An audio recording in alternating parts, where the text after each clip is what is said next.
what is the concept of Maya in relation to the creation.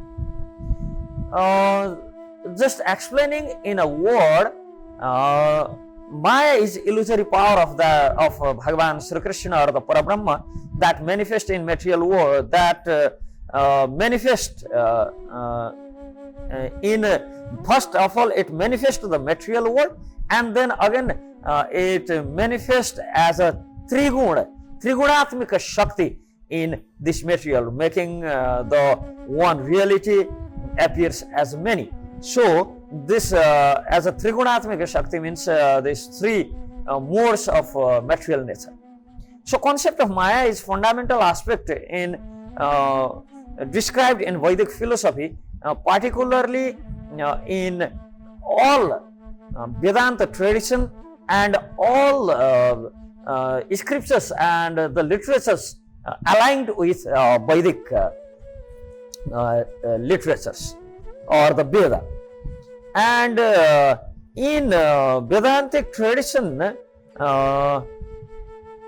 this tradition explores the nature of reality, consciousness and cosmos, this Vedanta tradition. So Maya is often translated as illusion or magic, but its meaning is more nuanced and profound in relation to creation. Maya is understood as a power of that divine reality and the force that makes the one undifferentiated reality of the Brahma appears as a diverse and manifold world we perceive.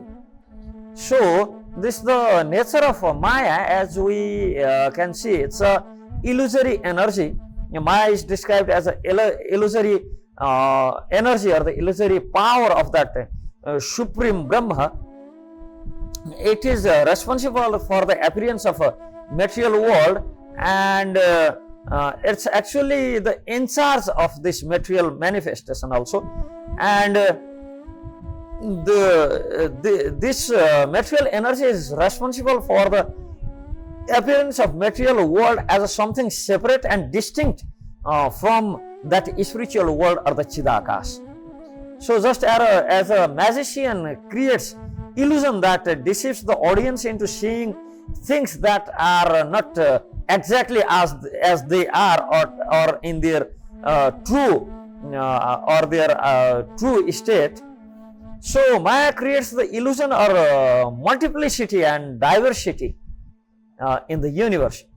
So it's veiling and projecting nature of Maya can be seen that Maya operates through the principle of two principles of function, as veiling is avarana and vikshepa or projecting. So the veiling, the veiling, that power of Maya obscure the true nature of self, and it actually obscure the true nature of self, making the that infinite and that supreme, that absolute reality appears as a finite and limited in this material manifestation. So the projecting power, that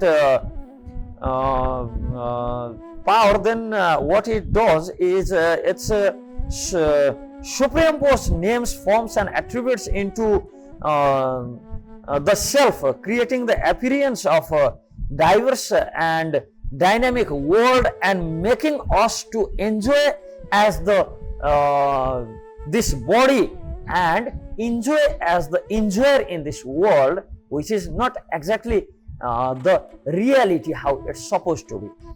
So if we see in Vedanta Darshana, Brahma is Nirguna, which is beyond the influence of modes of material nature and Maya itself, and is ultimate and unchanging reality, is that Brahma.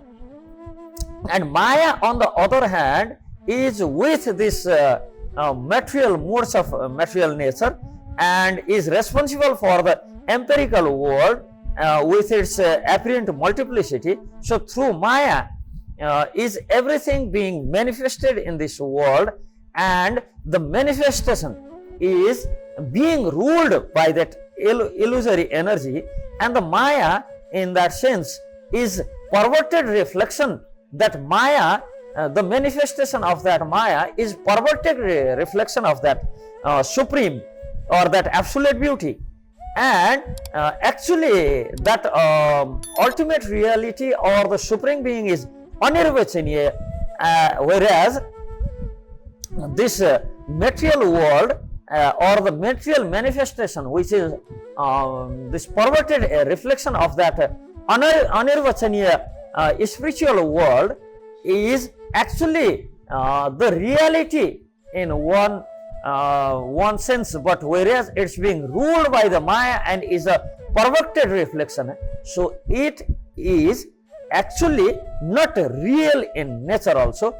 So as it governs the phenomenal world, is not real in one sense also. So Maya and the material world, we can see, is apparent duality.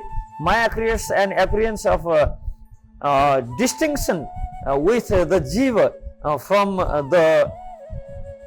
that Atma, from the Paramatma, where we perceive a separation between the self and that our eternal duty, or from the spiritual world. Actually that Maya creates us to feel the Dihatmika Buddhi, or the concept of self in this body itself. So this illusory energy is actually created by the Maya. The Upanishad teaches that to see this body as a self is an illusion. So, and Maya is just not just an illusory force, but the creative power also.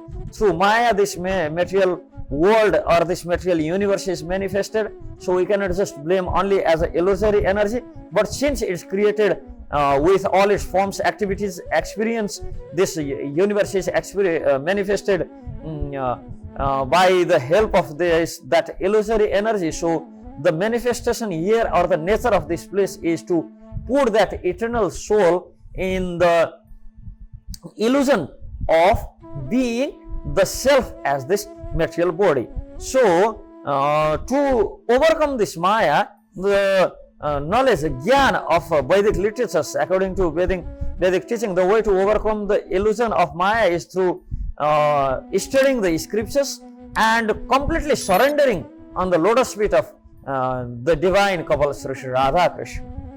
So this is not actually, when we say Gyan, it's not merely the intellectual understanding, but the deep experiential realization of that absolute truth or that absolute beauty, Sri Govinda Dev, the realization of that Govinda, and we are part and parcel of that Govinda, or the Tattvamasi, or is actually the way to uplift ourselves from the grasp of Maya, or to dissolve the illusion of Maya, revealing the underlying truth that all living entity are part and parcel of that Supreme Brahma, or that Bhagavan Sri Krishna, where Sri Krishna in Gita Upanishad mentions Aham Bija Pita or Mami Vamsu Jiva Loke. All these living entities in this material world are his part and parcel. So, in summary, Maya is cosmic illusion that makes the one reality of Brahma appears, or that will of Brahma appears as a material manifestation here, and that Maya is an illusory energy which actually makes a person to think this body as the self in this material world. And in Vedic philosophy, understanding Maya is actually the way to understand self and to understand that super soul also. So actually Vedic philosophy, as it provides framework for understanding the nature of universe and self and the ultimate reality, to understand this, to understand the element of Maya is also important. Hare Krishna.